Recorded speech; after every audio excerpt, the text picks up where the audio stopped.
Bismillahirrahmanirrahim. Assalamualaikum warahmatullahi wabarakatuh. Om Swastiastu, salam Namo Buddhaya, salam kebajikan bagi kita semua. Perkenalkan, nama saya Kesha Latifah Hanum dengan NIM 2210405005 dari Program Studi Pendidikan Fisika Universitas Islam Sunan Kalijaga. Halo teman-teman semua, pada kesempatan kali ini saya akan menjelaskan bagaimana pemanfaatan teknologi dalam pembelajaran fisika di perguruan tinggi. Nah, tentunya kita semua tahu ya bahwa perkembangan teknologi ini berkembang begitu pesat dan cepat. Banyak kegiatan yang biasanya selesai berhari-hari kemudian menjadi lebih singkat, ringan, dan efisien.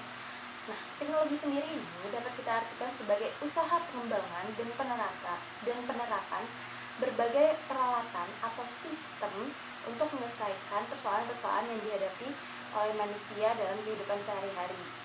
Teknologi memiliki peran penting dalam semua aspek bidang kehidupan manusia. Salah satunya adalah bidang pendidikan. Pemanfaatan teknologi pada bidang pendidikan ini memiliki peran yang sangat penting, yaitu untuk meningkatkan kualitas pendidikan di Indonesia.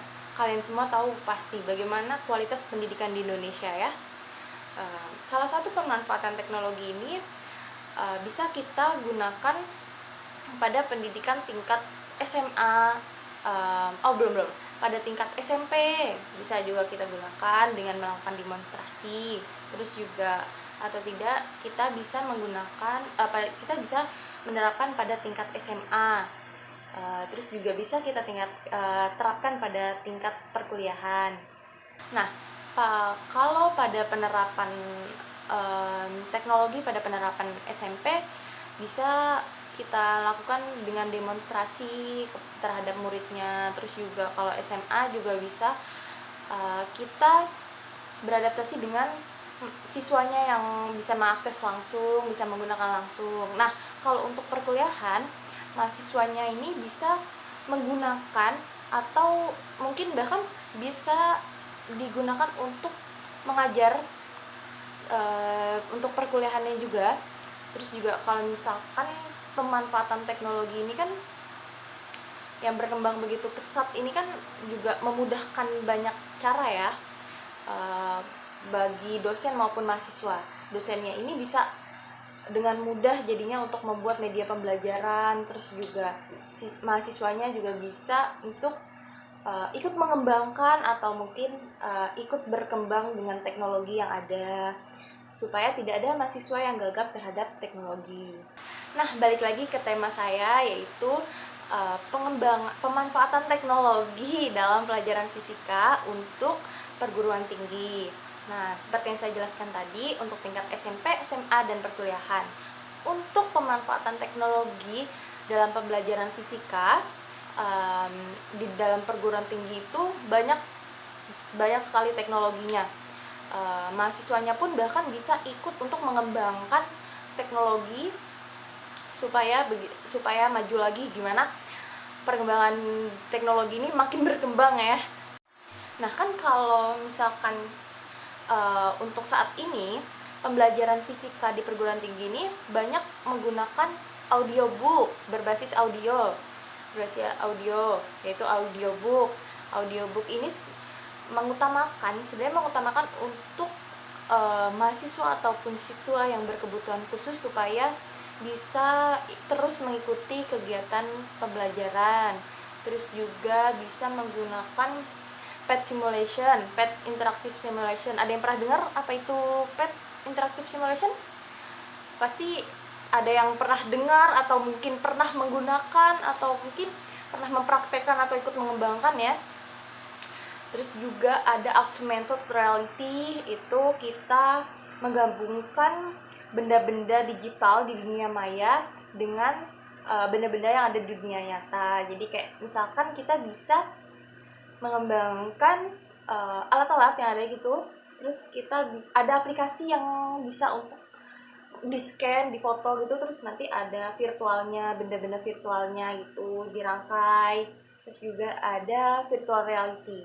Nah, virtual reality ini yang bentuknya itu seperti kacamata tertutup. Nah, itu kita seperti berada di dunia itu.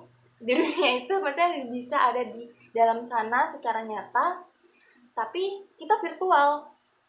itu juga bisa kita terapkan dalam pembelajaran fisika loh. Banyak bisa untuk beberapa materi, atau mungkin banyak ya materi fisika yang bisa kita gunakan di virtual reality.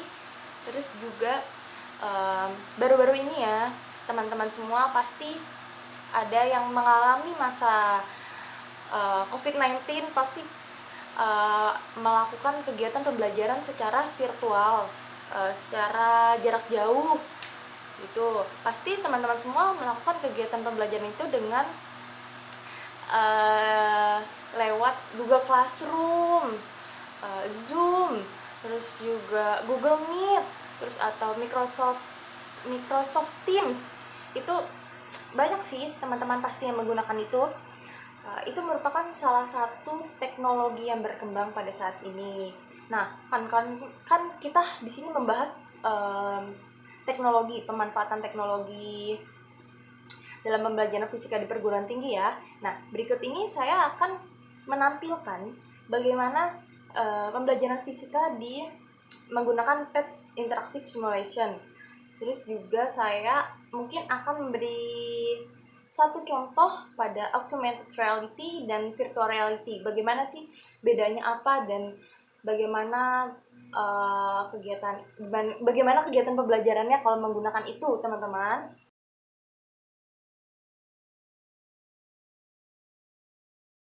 Nah, pada percobaan kali ini kita menggunakan lab virtual, yaitu menggunakan PET Interactive Simulation. Nah, di sini ada beberapa variabel yang dapat kita ubah.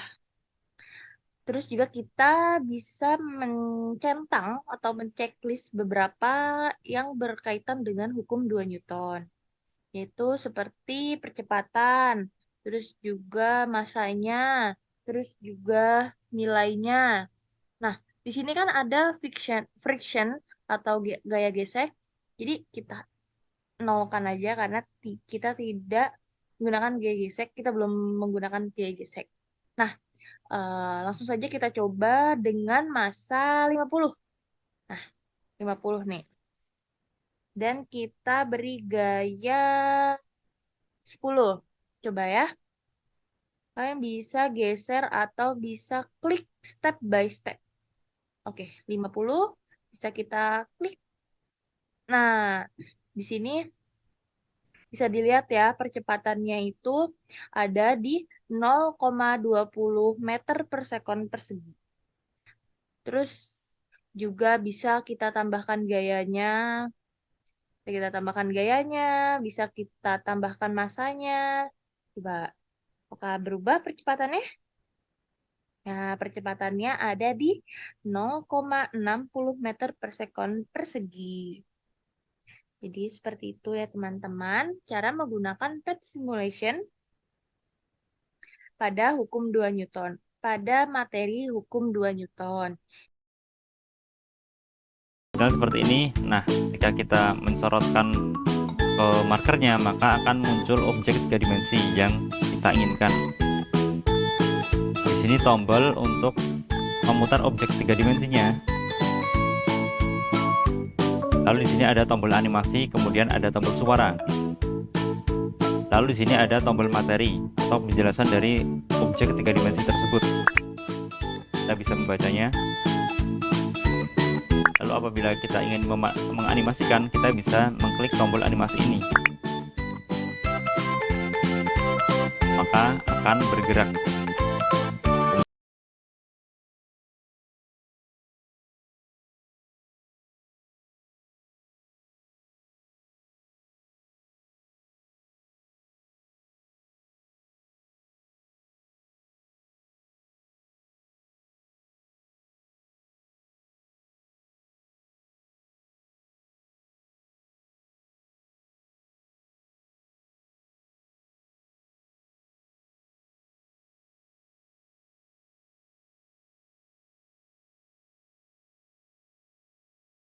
Nah, berikut adalah penjelasan bagaimana pemanfaatan teknologi dalam pembelajaran fisika di perguruan tinggi. Nah, mungkin sekian yang dapat saya sampaikan. Kurang lebihnya mohon maaf. Wassalamualaikum warahmatullahi wabarakatuh.